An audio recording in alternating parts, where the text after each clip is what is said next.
नमस्कार, जय महाराष्ट्र. महाराष्ट्रातील राजकीय घडामोडींसह राज्यात सर्वात मोठा राजकीय भूकंप यानंतर उद्धव ठाकरेंच्या शिवसेनेचा जबरदस्त मोठा विजय. बघूया सविस्तर काय आहेत आजच्या राजकीय घडामोडी.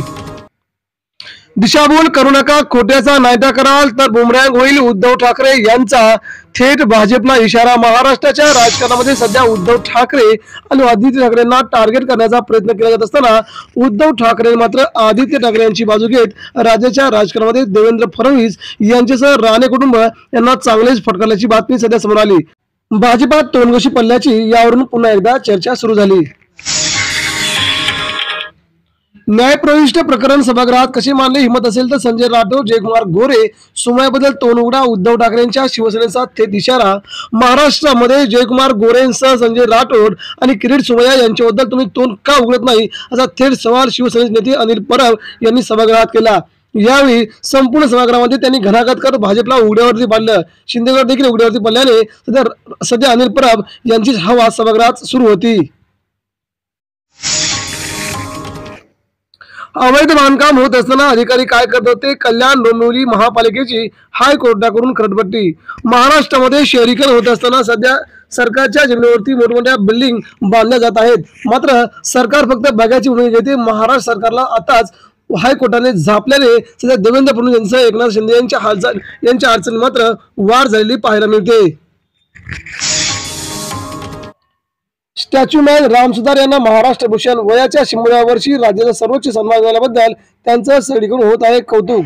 सध्या महाराष्ट्राचे सर्वात मोठे व्यक्तिमत्व असलेले राम सुतार यांना महाराष्ट्र भूषण पुरस्कार मिळाल्याने महाराष्ट्रामध्ये त्यांच्याबद्दल खूप मोठा अभिमान बाळगू लागला आहे. शिवरायांची मूर्ती त्याप्रमाणे श्रीरामांची मूर्ती बनवण्यास त्यांचा हातखंडा मोठा आहे. औरंगजेबाच्या संरक्षणासाठी मोदी सरकार धावले असल्याची बातमी सध्या समोर येत असतानाच औरंगजेबाला ते खूप मोठं उत्तराधिकारी करत आहेत. याच वेळी कबरीच्या सभोवताली पत्रे ठोकले, कुणी उड्या मारू नये म्हणून पत्र्यावर तारेचे कुंपण भाजपने संरक्षण दिल्याची माहिती समोर येत आहे. मराठीला डावलणाऱ्या केएम वरती शिस्तभंगाची कारवाई करा. प्रशासनाच्या मुजोरीविरोधात शिवसेना. उद्धव ठाकरेंची शिवसेना आक्रमक झाल्याने मुंबईत केएम रुग्णालय उघड्यावरती पडले. उद्धव ठाकरे शिवसेना मुंबईसह मराठवाड्यामध्ये महाराष्ट्रामध्ये मराठी पाट्यांविरोधात अतिशय प्रचंड आक्रमक आहे. सगळीकडे मराठी पाट्या लावा असा ठाकरेंच्या शिवसेनेचा दणका सध्या केएम रुग्णालयामध्ये पाहायला मिळाला. यावेळी ठाकरे शिवसेना आग्रही होती. लाडक्या बहिणीने पोलीस ठाण्यातच पेट्रोल ओतून घेतल्याने सध्या सरकारची मात्र मोठी पंचायत उडवल्याची सध्या पाहायला मिळाले. फहीम खानसह 6 जणांवरती देशद्रोहाचा गुन्हा. नागपूर हिंसाचार प्रकरणी 4 जणांवरती FIR दाखल झाल्याची देखील माहिती. दंगलखोर नागपूरचे नाहीत. शिवसेनेच्या दणक्यानंतर कार्यवाही. नियमबाह्य भाडे आकारणाऱ्या रिक्षा टॅक्सी चालकांविरोधात तक्रारींसाठी व्हॉट्सअप नंबर केला जारी. युवासेना सचिव असणारे वरुण सरदेसाई यांनी विधानसभामध्ये हा मुद्दा उचलून धरला. यावेळी त्यांच्यावरती जोरदार कारवाई करत हा वरुण सरदेसाई यांनी मुद्दा जिंकल्याची बातमी आहे. मुख्यमंत्र्यांनी कॅबिनेट मंत्र्यांना समज द्यावी, स्वतःची उत्तरे स्वतः द्या. आदित्य ठाकरे यांची मागणी. आदित्य ठाकरे यांनी शिंदेगडाच्या मंत्र्यांविरोधात सभागृहामध्ये रोखठोक सवाल विचारला. मंत्र्यांना उत्तरे येत नाहीत का? तुमची उत्तरे मुख्यमंत्री देतात, तुम्ही काय करता? झोपा करता का? मग मंत्रिपद का घेतली, असा सवाल ठाकरेंनी विचारला. मालेगाव बॉम्बस्फोटाशी परमवीर सिंग यांचे कनेक्शन. मोहन भागवत यांना आणण्याचे परमवीर यांनी दिले होते आदेश. द्विवेदी यांच्या वकिलांचा सत्र न्यायालयात युक्तिवाद. छावा चित्रपटाचे डिजिटल प्लॅटफॉर्मवरती अनधिकृत प्रसारण. सायबर पोलीस ठाण्यातच 57 पाणी गुन्हा दाखल झाल्याची येत आहे माहिती. नागपुरात दंगल नेमकी कोणी घडवली, हा संशोधनाचा विषय. उद्धव ठाकरे यांचा सनसनी टोला. ज्यांनी महिलांवर हात उचलले त्यांना माफ करू नका. सध्या नागपूरमध्ये दंगल घडल्याने सध्या महिलांवरती अत्याचार झाल्याची बातमी समोर येत असतानाच सध्या महिला पोलिसांवरती वर्दीवर हात टाकल्याची बातमी समोर येत आहे. यावर उद्धव ठाकरेंनी आपला रोखठोक भाष्य करत त्यांच्यावरती रोखठोक कारवाई करायला सांगितले. राज्यात 50% शाळांमध्ये CCTV कॅमेरे. विद्यार्थ्यांची सुरक्षा अजूनही धोक्यात. शाळांमध्ये कधी लावणार कॅमेरे? उद्धव ठाकरे यांनी विचारला सरकारला जाब. आत्महत्याग्रस्त शेतकऱ्यांना नियमानुसार मदतच नाही, मदत पुनर्वसन मंत्र्यांची कबुली। गेल्या कित्येक महिन्यांपासून महाराष्ट्रामध्ये 2 ते 3 वर्षांपासून सरकारची पीक विमा असेल, अनुदान असेल किंवा नुकसान भरपाई असेल, याबद्दल सरकार शेतकऱ्यांना कोणतीही मदत करत नाही। त्यामुळे शेतकऱ्यांची आत्महत्या वाढल्या आहेत। यांना मदत कधी करणार असा प्रश्न थेट उद्धव ठाकरेंच्या शिवसेनेच्या आमदारांनी सभागृहात उचलला। मुंबईसह राज्यातील वाळू माफियांवरती कारवाई करणार राज्य सरकारचा इशारा। मुंबईसह राज्यामध्ये वेगवेगळ्या भागामध्ये नदीच्या काठावरती वाळू माफिया फोफावले आहेत। ते वेगवेगळ्या प्रकारे वाळू उपसा करून आपली कमाई करत आहेत। मात्र सर्वसामान्य शेतकऱ्यांना त्रास देताना त्यांना खूप मोठ्या अटी आहेत। मात्र सरकारचे नेते देखील त्यांना सहभागी असल्याची बातमी आहे। त्यामुळे सरकार कारवाई करणार का याकडे लक्ष लागलंय।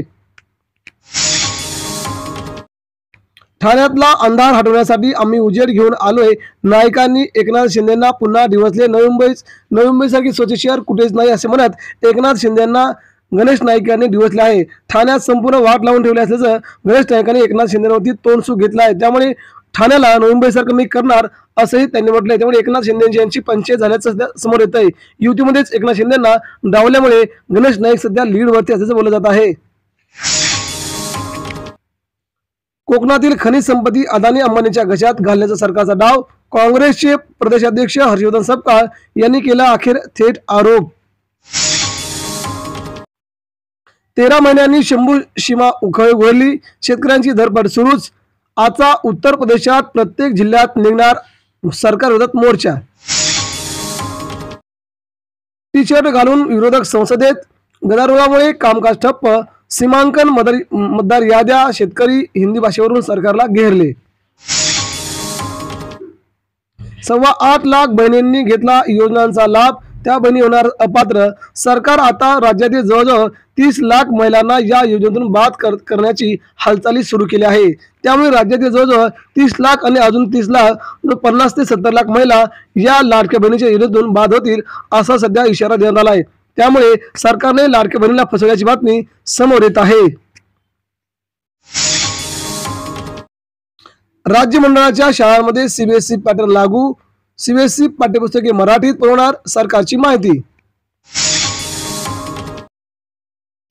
आदित्य ठाकरे यांची सत्ताधाऱ्यांकडून पाठराखण। आदित्य ठाकरेवरती वेगवेगळे आरोप सध्या विरोधी पक्षातील काही नेते करत आहेत।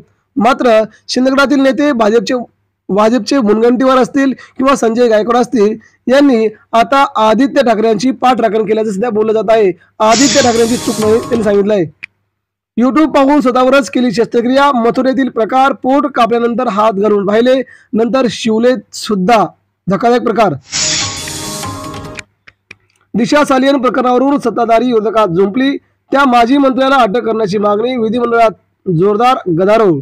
सध्या विधिमंडळामध्ये आदित्य ठाकरेंना टार्गेट करण्याचा भाजपने प्रयत्न केला असला तरी आदित्य ठाकरे मात्र या प्रकरणामध्ये त्यांचा कोणताच हात नसल्याचं सध्या सर्वच राजकीय पत्रकार सांगत आहेत। जाणकार देखील तीच माहिती देत आहेत। त्यामुळे आदित्य ठाकरेंना गोवण्याचा प्रयत्न मुंबई महापालिकेच्या निवडणुकीच्या तोंडावरती करत आहेत।